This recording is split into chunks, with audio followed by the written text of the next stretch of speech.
रहीम अस्सलाम वालेकुम my dear viewers, क्या हाल चाल है आप सब? आई होप कि आप सब बिल्कुल ठीक है, खैरियत से हैं। और जैसे कि हमने अपनी लास्ट वीडियो में इस चैप्टर की ट्रांसलेशन को किया था, and in this video we are going to discuss the exercise and box questions of this chapter. So without any time wasting, let's start the lecture. And before going to start the lecture, please subscribe my channel, share my videos and also like my videos.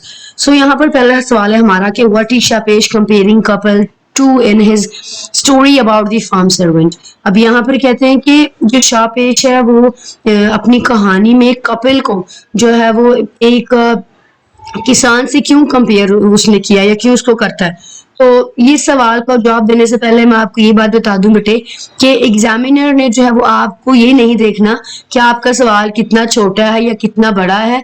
उसने ये चीज check करनी कि जो हमने सवाल पूछा आया उसका आंसर बच्चों ने किसके मुताबिक दिया है। तो ये बात आप लोगों ने अपने माइंड में रखनी है। दूसरा ये कि जैसा आपका सवाल होगा अपने जवाब बिल्कुल उसी फॉर्म में देना।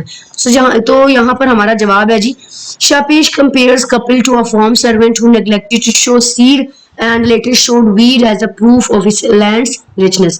यहाँ पर कहते हैं जो शापेश है वो मुआवजा करता है कपिल का किसान से जिसने बीज ना बोए और बाद में जमीन की घास को अपनी खेती की निशानी बताया। मतलब इट मीन्स, इसका मतलब है कपिल्स वर्क, कपिल का काम was incomplete and useless like the weed, कि जो कपिल का काम है वो अधूरा है और बेकार था घास फूस की तरह। The next question is why does Kapil hesitate to step forward into the gap? कि वो गैप में जो है ना वो क्यों आगे नहीं बढ़ना चाहता था। उसके बाद वो कहते हैं कि what does this hesitation, और क्या ये hesitation उसके किरदार को रिवील करती है, उसके किरदार को आश्कार करती है, वो कैसा है। Kapil hesitated to step forward because the gap was wide and deep water lay below.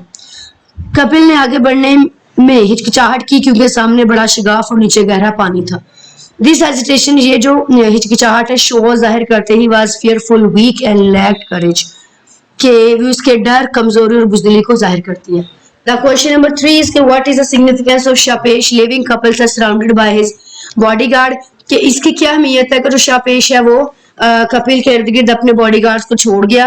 And what does this say about Shapesh control over और आप ओवर कपिल, और इसके बारे में हम क्या कह सकते हैं कि ये जो शो है ये या जो कपिल है ये शापेश है, किस तरह से उसने कपिल के ऊपर अपना कंट्रोल किया।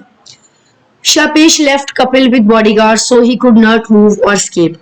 शापेश ने कपिल को मुहावजों के नरगे में छोड़ दिया ताकि वो हरकत या फरार ना हो सके। It shows Shapesh complete control and authority over Kapil forcing him to obey, और ये इस पर कि शापेश की मुकम्मल काबू और हुक्म मनवाने की ताकत को जाहिर करता है। आई होप कि आपको बहुत क्वेश्चंस की बेटे अच्छे तरीके से समझ आई होगी। नेक्स्ट चलते हैं हमारे एक्सरसाइज क्वेश्चंस की तरफ। सबसे पहला सवाल है हमारा, what is a central message, कि इसका जो ना असल पैगाम क्या है, conveyed through the fate of Kapil, जो कपिल की किस्मत के जरिए दिया गया है। And how is it relevant to people, लोगों से किस तरह रिलेट करता है। Who rely more on words than action, जो कि ज्यादा अपने अल्फाजों पर मुनहसर करते हैं ना कि अपने काम पे। The central message is that mere talk without action leads to disagree, कहते हैं असल पैगाम ये है कि सिर्फ बातें करना, अमली काम ना करना जिल्लत का बायस बनता है।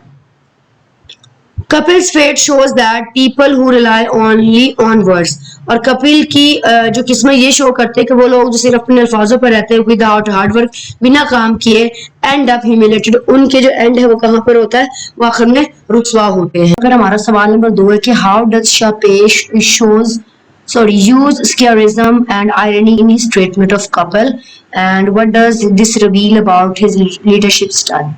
अब यहाँ पर कहते हैं कि हाउ डज शापेश यूज स्कैरिज्म, कि जो शापेश है किस तरह से जो है वो तंज को इस्तेमाल करता है और आयरनी को in his treatment of Kapil का इलाज करने के लिए। And what does this reveal, और क्या ये उसकी लीडरशिप स्टाइल, उसकी क़यादत के स्टाइल को रिवील करता है। So Shapesh used charism by praising couples' fault as if they were achievements. यहाँ कहते हैं शापेश तंज उस तरह करता है कपिल की गलतियों को तारीफ के अंदाज में बयान करता है। This irony shows his clever, strict and wise leadership style, और ये इसकी दानिशमंदी, सख्त और होशियार क़यादत को जाहिर करता है। Question number 3 is how does couple's character evolve from the start of the story or to the end, and does he become more fearful, defiant or resigned to provide example. तो यहाँ पर कहते हैं कि आप ये बता दें कि जो कपिल का किरदार है वो किस तरह से शुरू से लेकर एंड तक वो घूमता है, वो गर्दिश करता है, और क्या वो बहुत ज्यादा खौफजदा या डिफाइनेट, ठीक है, या वो बहुत ज्यादा बतौनी ये कह लें कि एक मजबूर इंसान जो है वो बन जाता है, जो हमें कोई मिसाल दे। सो कहते हैं Kapil change from a proud talker to a fearful and resigned man. Kapil शुरू में एक फख्र करने वाला बतौनी था, लेकिन आखिर में वो डरा हुआ और मजबूर इंसान बन गया। एट फर्स्ट पहले he boasts but later he trembles at Shapesh's punishment. पहले वो बड़के मारता था मगर बाद में शापेज की सज़ों से कांपने लगा एंड एक्सेप्ट ह्यूमिलेशन और जिल्लत कबूल करता है।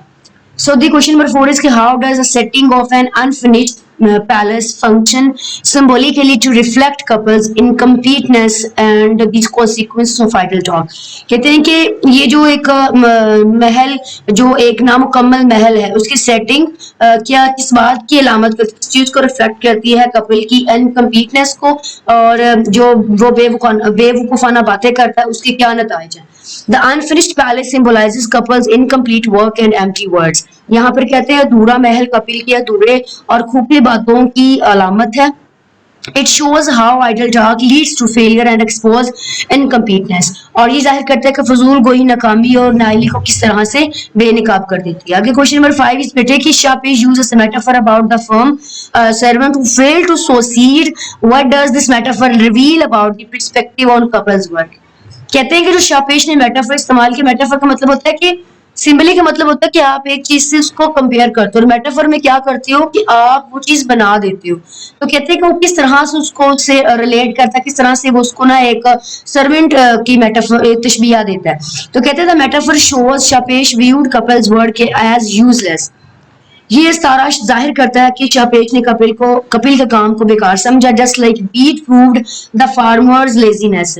जिस तरह इंसान की जमीन पर उगने वाली घास the incomplete palace showed Kapil's negligence, वैसे ही जो है वो अधूरा कपिल की गफलत को बयान करता है। कि जिस तरह जो कहते हैं कि जमीन पर उगने वाली घास उसकी सुस्ती को जाहिर करती है, उसकी लेजीनेस को जाहिर करती है किसान की, इसी तरह जो अधूरा महल है वो कपिल की गफलत को जो है वो बयान करता है, उसकी जो है वो गफलत को जाहिर करता है।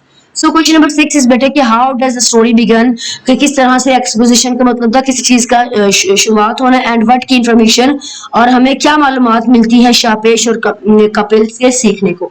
The story begins with Shapesh inspecting the palace and finding Kapil's amusing people with stories. कहते हैं कहानी जो है वो कहानी की शुरुआत शापेश के महल का मुआयना करने से होती है, और जहाँ कपिल लोगों को कहानियां सुना कर महफूज कर रहा होता है। We learn शापेश इज अ किंग। हम सीखते हैं कि शापेश एक बादशाह and Kapil is a talkative careless builder, और कपिल एक बातूनी और लापरवाह मुमार है। The question number 7 is to discuss the style of the story. Story का हमें स्टाइल बताइए, क्या बयान किया गया है, and how does the use of elevated poetic language, किस तरह से जो एक पोएटिक चाराना लैंग्वेज है वो इस्तेमाल की गई है, and classical story telling techniques, और जो क्लासिकल स्टोरी है वो हमें कौन सी टेक्निक बताती है, लाइक वो फैबल्स है, स्टार है, वो एम्बेडेड पोएट्री है, और किस तरह से वो स्टोरी की इफेक्टिवनेस में मौसर अंदाज में वो हिस्सा डालती है। So the story uses poetic language. कहानी में शायराना जुबान, style and fable like style, तंज और हकायती अंदाज इस्तेमाल किया गया है। Embedded poetry adds depth while style makes the moral lesson memorable. शामिल की शायरी इसको गहराई देती है, जबकि तंज इखलाकी सबक को यादगार बनाता है। दिस स्टाइल मेक्स स्टोरी बहुत इंटरटेनिंग एंड इंस्ट्रक्टिव। ये अंदाज कहानी को दिलचस्प और सबक आमूज बनाता है।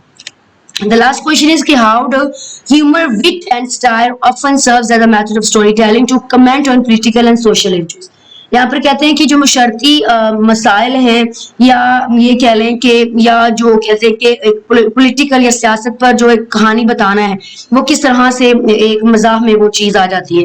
तो कहते हैं ह्यूमर एंड स्टाइल, मजा और तंज, exposing social flaws in the light hearted way, बड़े ही हल्के फुल्के अंदाज में जाहिर किए जाते हैं। देखिए criticize idleness, false pride and corruption, ये नकम्मेपन, झूठी और बदअनवानी पर तनकीद करते हैं, क्रिटिसाइज करते हैं, making the lesson powerful yet enjoyable, और ये सबक को मजीद मौसर और दिलचस्प बनाते हैं। तो बेटे ये आपके सवाल थे, आई होप कि आपको इन सवालों की बहुत अच्छे तरीके से समझ आई होगी, और कहीं पे आपको कोई मुश्किल पेश आई हो तो बिला झिझक आप मुझसे कमेंट बॉक्स में पूछ सकते हैं, बिला झिझक आप मुझसे सवाल कर सकते हैं ताकि आपकी कंफ्यूजन को दूर किया जा सके। सो अपना बहुत सा ख्याल रखें। अल्लाह हाफिज, take care, bye bye for now.